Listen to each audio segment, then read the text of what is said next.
This is on worksheet 12-5. This is problem number 7. So would you go ahead and look at problem number 7? The part that I have highlighted is what it's asking me to figure out. How much should she invest? It is this formula because it's a money problem.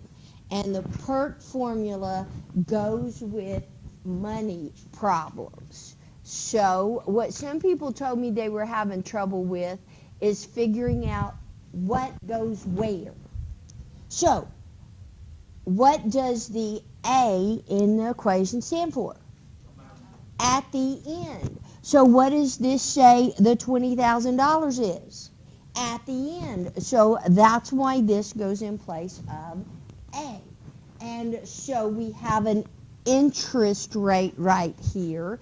But before we can put a percent into an equation, we have to multiply it by 100. And that's where I got this interest rate. And then right here it says 5 years. Now this is a little bit different than a lot of the other problems on this paper, because on a lot of the problems we were solving for either the R or the T. These are the exponents. When you're solving for the exponents, that's when you take the log of both sides. Am I solving for any exponents? I'm not. So I do not take the log of both sides. So what do I do to solve this? I'm going to go ahead and multiply those together, and that would be e to the 0.25. Just simplifying a little bit. Now I'm solving for p, so I need this by itself, so I need to get rid of that. Even though it's an e, it's not a variable. The e stands for that decimal number 2.7 something or other. So I'm going to divide to cancel out that decimal number. That's a decimal number, and I'm just going to cancel it out. So, in my calculator, 20,000 divided by the e is right here in yellow, so I'm going to push second e 0.25. This is money, so you round off to 2 decimal places. 15,576 and some change. That is what P is equal to. Now, some people got this part set up right, and then they did some strange things with their calculator.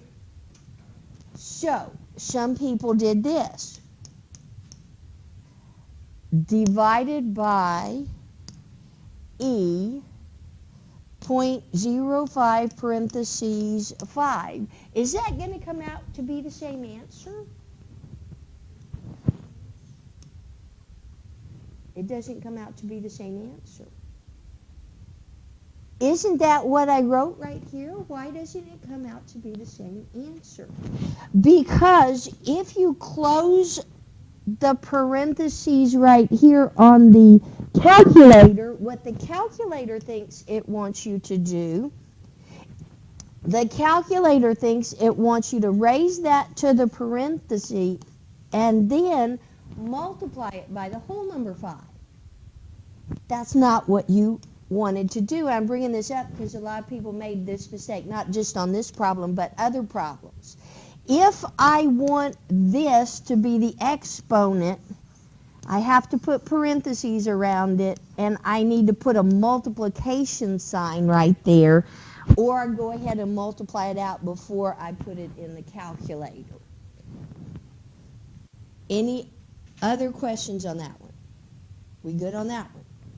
Okay, the next most often missed problem was problem number 8. On problem number 8, this part right here This is what it's asking you to find. Now, do you see that I divided my paper into two parts? Okay. We'll talk about the second part. This is what it's asking to find. This is the equation. What does the N stand for? The amount that you start with. Am I given any grams or kilograms or anything that tells me how much do I start with? No. So I'm going to pick a number that is easy to figure out.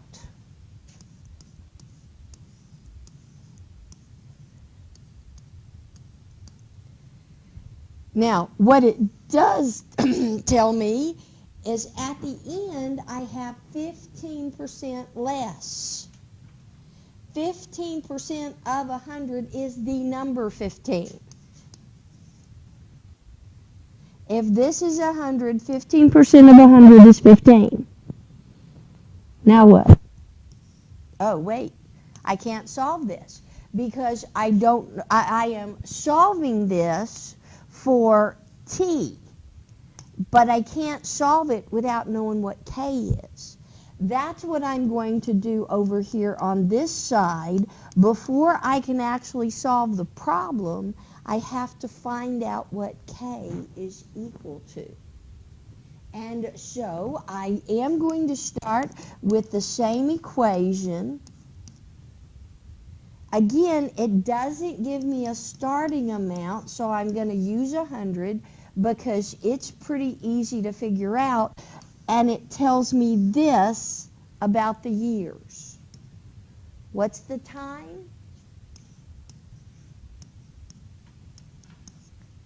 Now, this isn't the time to get the 15%.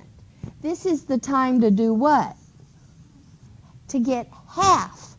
So what's half of 100?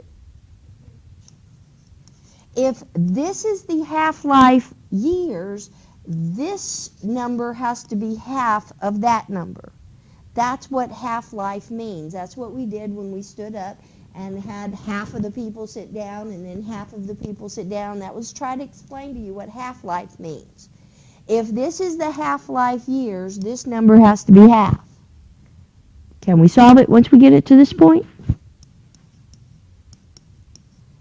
Divide it by 100 and you get 0.50.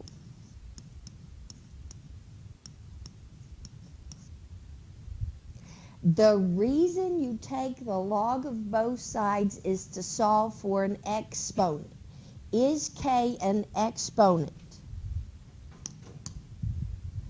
So you take the log of both sides. That would give you ln of 0.5 equals k 5730 ln of e. The power rule brings this out in front. Do we know what the ln of e is equal to? Do you know what this part right here is equal to? It's equal to 1, so when you multiply that times 5730, you get 5730. I'm running out of room here, so I'm going to go ahead and go to my calculator. What we do with the calculator is the ln of 0.5 divided by the 5730.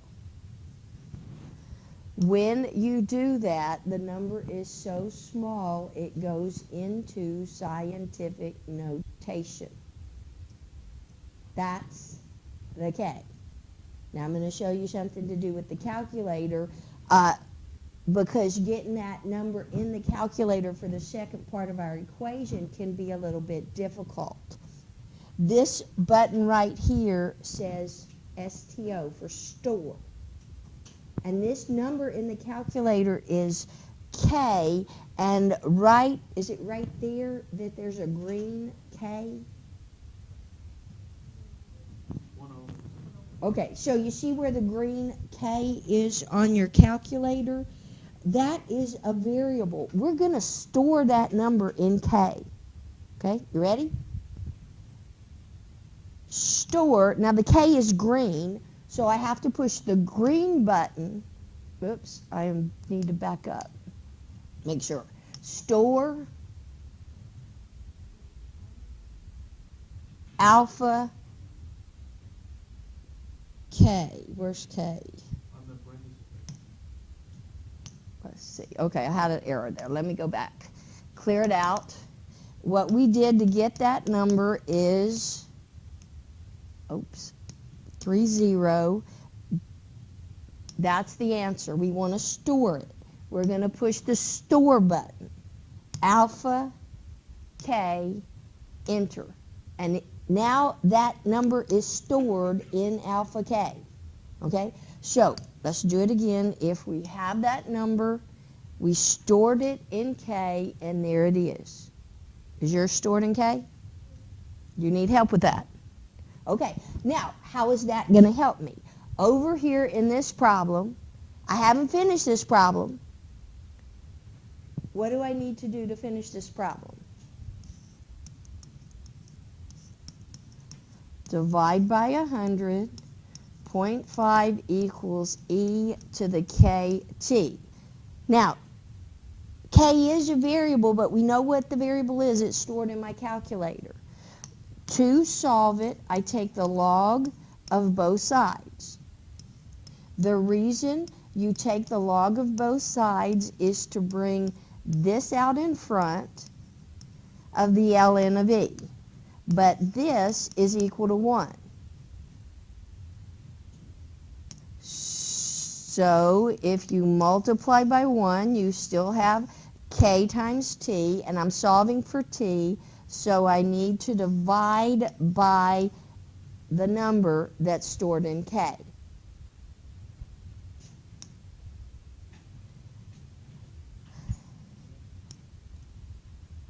I need to do ln of I'm going to clear this off so you can see it better. ln of 0.15 divided by that number I stored in k. K is what color? It's green. Green button, k. There's my answer. It stored it in k, so I didn't have to write it down on my paper. And maybe that's a little bit easier with one of those numbers like that that is pretty hard to figure out. 15,682. So time is 15,682 years. I don't know where my R went.